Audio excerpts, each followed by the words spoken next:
All right, on to the top four. We're gonna start off with the blandest of all the top fours. Team Liquid. They made one Blanket. change. Why are they bland? They made one Because change. they didn't do anything. Yeah, well, kind Yeah. of, but they got Broxa. That's it. That's all they did. Yeah.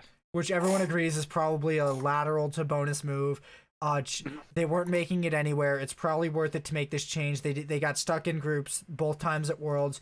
Xmithy has been decent, but in the past it was not Jensen. It was Pobelter that was holding them back, and what's his name, Ole. So they swapped them out. They performed even better. Now everyone's saying Smithy is the weak link, so they swapped him out for Broxa. I don't think their estimation is wrong. I just don't know how much of a bonus this is.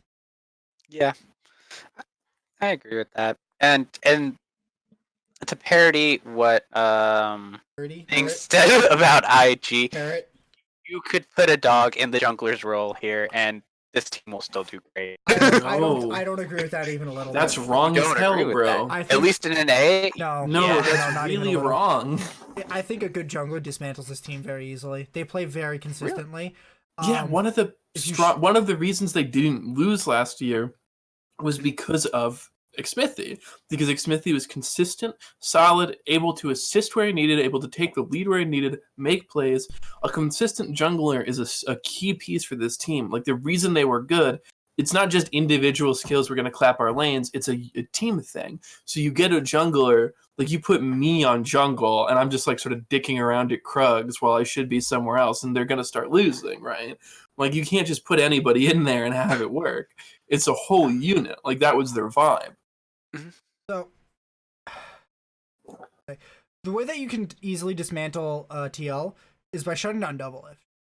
No one else can hard carry like Doublelift can on this team. So if you can just consistently turn off Doublelift, you have a much better probability of winning, especially if you can go even against Impact and Jensen. And Jensen isn't one of the best. Like, he's a pretty good mid laner, but he isn't able to like beat Faker or beat Baolan or Rookie. He doesn't do well again, like in pressure either. Like, he's choked countless times under pressure. Matt. Who? Jensen.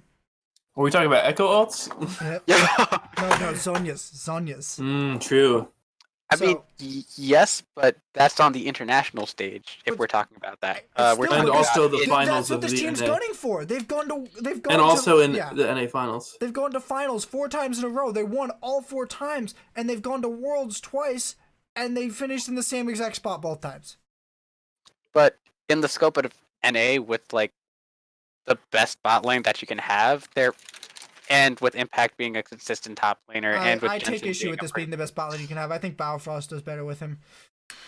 I'm not even joking. Alrighty. I didn't expect that one, but have you met me? Okay. Debatably the best bot lane in NA, with a strong collar and Doublelift, and with a good top laner in Impact who's always solid, and Jensen who's always solid in NA. I don't think Doublelift is the shot caller. I think Core JJ is the shot. And Xmithy helped. And honestly, losing the shot calling might mean a different mix. Doublelift likes to be loud and like help make decisions in a strong way, but I don't think he's the shot caller. I'm pretty sure. I think he's the primary decision maker of the team. I'm very sure. I should say I'm very sure it's Go JJ, because that's half the reason they got him. Okay. I feel like the Broxa Core JJ mix might be more important than anything else.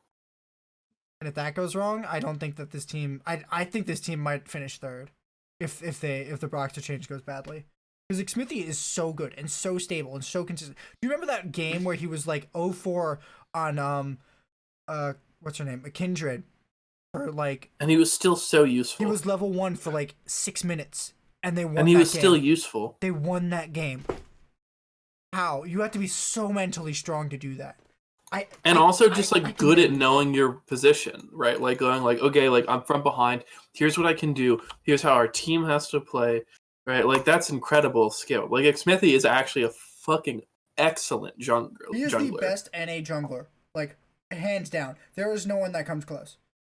Pobelter, but Whoa. You haven't seen the man play yet. Come on. But I know it in my heart of hearts, dog. So yeah, that's why this team's bland. They made one change, and it means two things might happen. Ready for next team? And that's a big might. Yeah, might. I still think they're gonna finish first easy. This is from. All right. Are we done? We might be, Matt. You have to do something first. I just want to know if can you take us on home?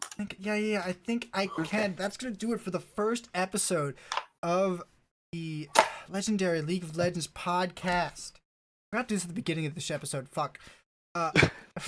After these first 3 preseason podcasts, the preseason trilogy, of course, the original trilogy. All episodes will be uploaded to a dedicated channel that'll be linked in the description, called Legendary Podcasts.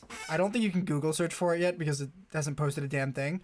But yeah, so you can go there. If you need to find it right now, you can go to my YouTube channel and look under the extra channel things. It's gonna be there.